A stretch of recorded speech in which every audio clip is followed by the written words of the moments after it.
Bonjour, bien-aimés dans le Seigneur. Nous sommes samedi aujourd'hui et comme à chaque samedi, je partage avec vous la parole de Dieu. Et depuis le début de l'année, je prêche sur des miracles. Parce que je crois aux miracles, je le crois pour moi et je le crois pour vous.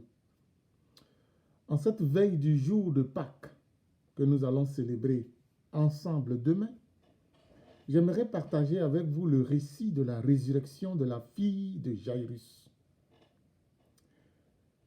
Je ne lirai pas le texte à cause du temps, je n'aimerais pas être long, mais je vous encourage à lire ce texte pour vous-même, puis de le méditer et d'ajouter à ce que je vais vous partager. Alors le récit se trouve dans Luc 8, versets 40 à 42, puis on saute au verset 49 jusqu'à 56. Entre les deux, il y a un événement dont je vais parler. Donc Luc 8, 40 à 42, puis 49 à 56. Vous parlez du récit de la résurrection de la fille de Jairus. Jésus et ses disciples étaient allés à l'est de Galilée, dans le pays de Gadara.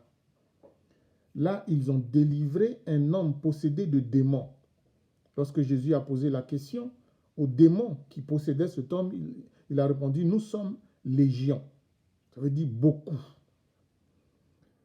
Et cet homme a été délivré et les démons sont entrés dans des ports, puis sont allés se noyer dans la mer, dans l'eau. Cet homme passait son temps dans les cimetières, alors que c'est un être humain qui devait vivre dans le village, dans la ville. C'est à son retour du pays de Gadara, après avoir délivré cet homme, que Jésus fait face à cette autre situation. La foule l'attend parce qu'il est allé de l'autre côté, et la foule l'attend du côté de l'ouest. Il arrive et un chef de synagogue, le chef de la synagogue, du nom de Jairus, vient se jeter à ses pieds et lui dit, « S'il te plaît, je t'en supplie, ma fille est en train de mourir, elle est gravement malade. Viens la délivrer. »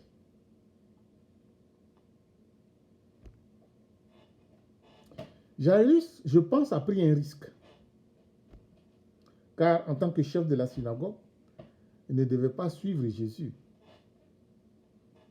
Mais devant la grave maladie de sa fille, unique, soit dit en passant, âgée de 12 ans, Jairus avait un choix. Soit il reste avec les religieux,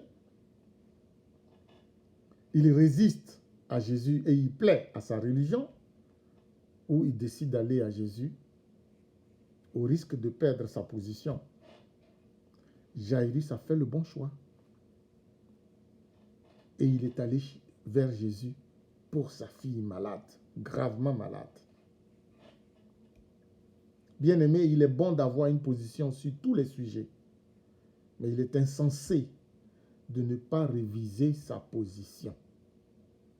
Il est bon d'avoir des positions sur tout, mais il est insensé de ne pas réviser, de ne pas se re-questionner sur nos positions. J'arrête là. Je continue. Jésus accepte de suivre Jairus, mais sur la route, il est arrêté par une femme atteinte d'une perte de sang depuis 12 ans. Je ne voudrais pas développer une théologie particulière ici et créer des polémiques, mais je voudrais quand même noter quelque chose de frappant.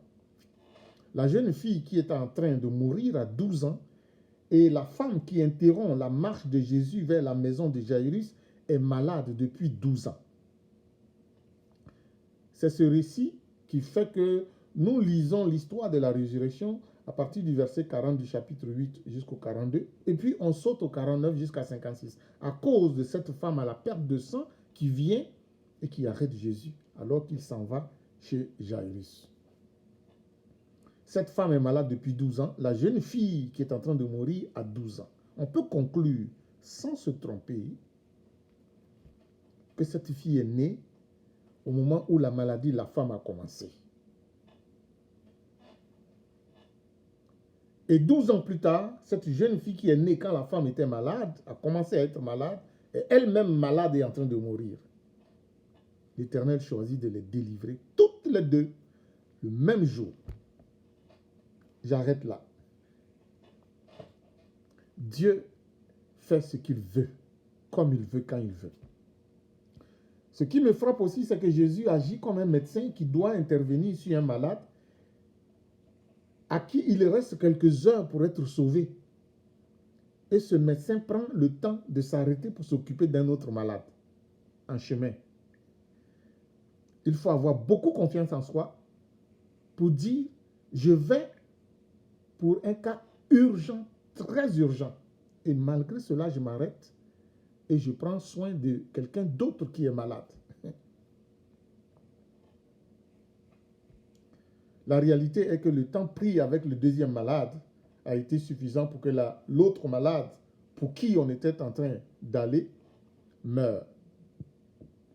Comme il parlait encore, survint chez le chef de la synagogue quelqu'un disant, ta fille est morte, n'importune pas le maître. Verset 49. C'est une information qui dit qu'un homme mort ne peut plus revenir à la vie. Ça, c'est ce qu'il croit. Et c'est ce que tout le monde croyait aussi. Jésus est certes extraordinaire pour faire des miracles, mais il ne faut pas lui demander l'impossible. Oh, c'est justement l'impossible que Jésus est venu accomplir. Jésus est venu pour faire l'impossible, même la résurrection des morts. Cette pensée est aussi celle de Marthe. Souvenez-vous, la sœur de Lazare. Lorsque Jésus arrive alors que Lazare est mort depuis 4 jours, Marthe dit à Jésus ceci, « Seigneur, si tu avais été ici, mon frère ne serait pas mort. » Jean chapitre 11, verset 21. Ce qui signifie que pour Marthe, le miracle était possible quand son frère, même malade, était encore en vie et qu'il pouvait voir les gens et que les gens pouvaient le voir. Mais maintenant qu'il est mort, ce n'est plus possible. Donc c'était une foi partagée dans le pays. Ce n'est pas seulement cet homme qui est sorti de chez Jairus qui pense ça.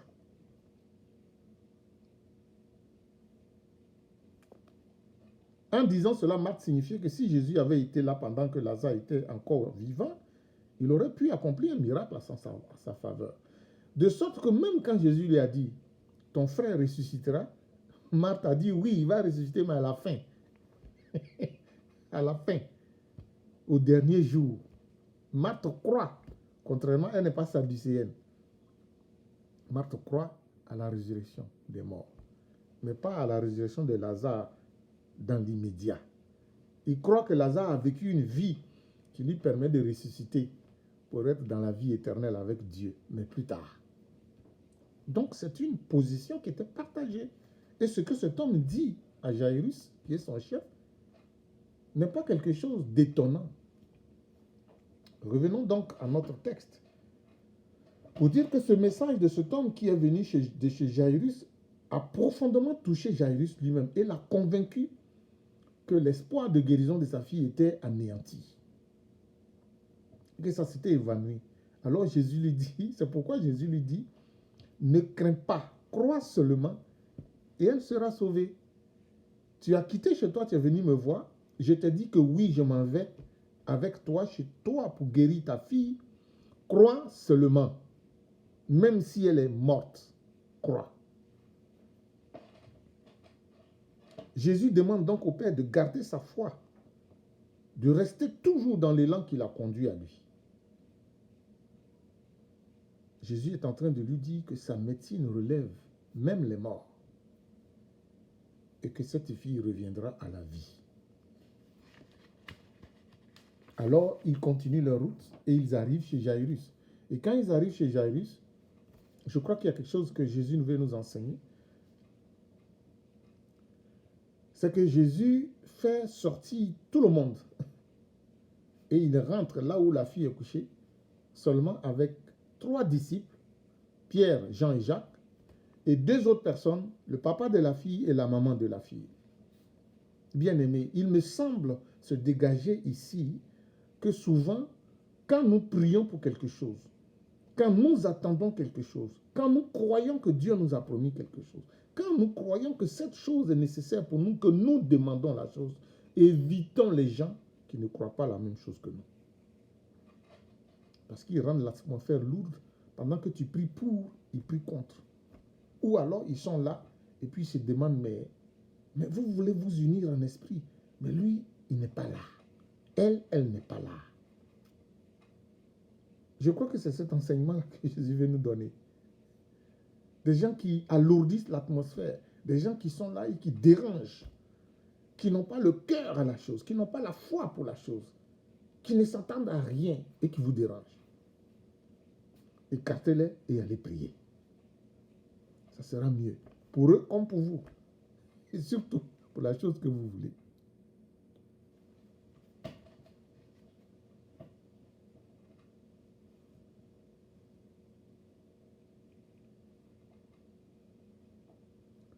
Les gens pleurent. Jésus est là, les gens pleurent. Les gens ne voient pas la résurrection de la jeune fille. Les gens voient l'enterrement. Les gens voient que dans quelques jours, on va l'enterrer. Et ils pleurent. Les gens pleurent parce qu'ils voient que Jairus et son épouse n'ont plus d'enfants. Ils n'en ont qu'un seul, cette jeune fille. C'est ça. Ils réfléchissent, ils pensent, ils sont compatissants. Mais ils ne voient pas du tout la résurrection. Elle est morte, il n'y a plus rien à faire. Et Jésus leur dit, ne pleurez pas, elle dort. Et ça, les gens se moquent de lui. Ils pleurent et puis se moquent de lui. Je ne sais pas, c'est quoi cette ambiance de pleurer et de se moquer. Nous, on l'a vu mourir. Toi, tu es qui pour venir nous dire qu'elle dort? Et ils font la différence entre dormir et mourir. Jésus dit, elle est morte, mais elle dort.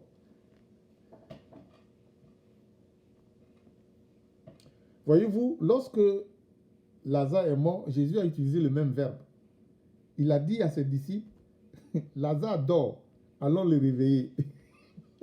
Et puis les disciples lui ont dit, mais s'il dort, est-ce qu'on a besoin de le réveiller? Quelqu'un qui dort, il se réveille seul. Alors pourquoi il faut marcher des kilomètres pour aller réveiller quelqu'un qui dort? S'il dort, il sera guéri, il va se lever. Et puis Jésus leur dit, non, il est mort. Allons le réveiller, il est mort. Mais pourquoi tu ne dis pas qu'il est mort, puis tu dis qu'il dort? Ici encore dans le cas de la jeune fille, Jésus utilise le même verbe pour dire, ne pleurez pas, elle dort. Mais pourquoi? Pourquoi au lieu de dire, elle est morte, tu dis, elle dort? Pourquoi au lieu de dire, il est mort, tu dis, il dort? Je vous laisse réfléchir. Jésus nous parle.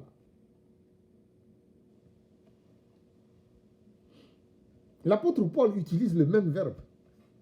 Dans 1 Thessaloniciens 4, verset 13, l'apôtre Paul, qui n'est pas Jésus, utilise le même verbe que Jésus pour parler des morts. Il dit, nous ne voulons pas, frères, que vous soyez dans l'ignorance au sujet de ceux qui dorment,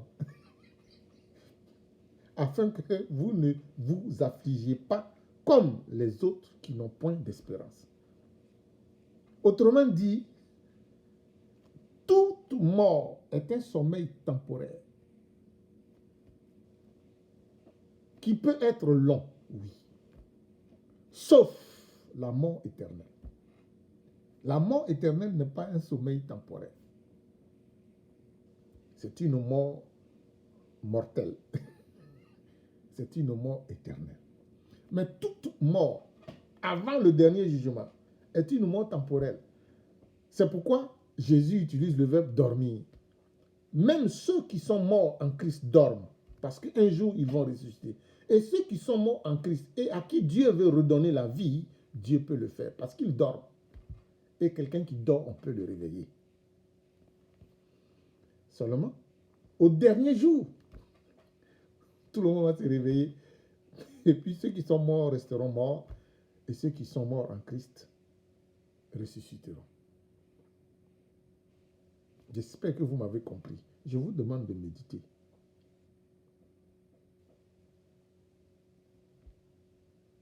Alors Jésus, comme il a dit qu'elle dort, Jésus va la réveiller. Enfant, lève-toi. Et la jeune fille se lève.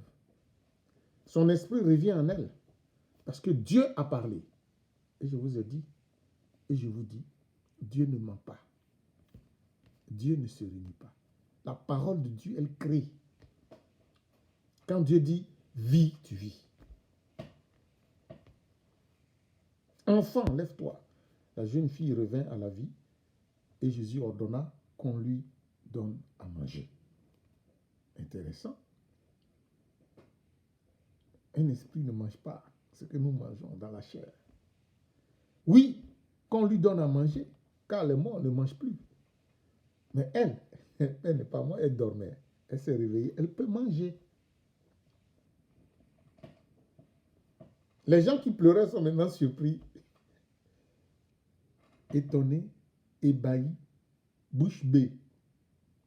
La fille respire, la fille les voit, mais la fille peut manger pour leur prouver qu'elle n'est pas un esprit, qu'elle est un être humain, corps, âme et esprit, qu'elle est revenue à la vie. Et le premier geste, c'est manger. C'est important, manger. Dieu est bon. J'ai à manger une nourriture que vous ne connaissez pas.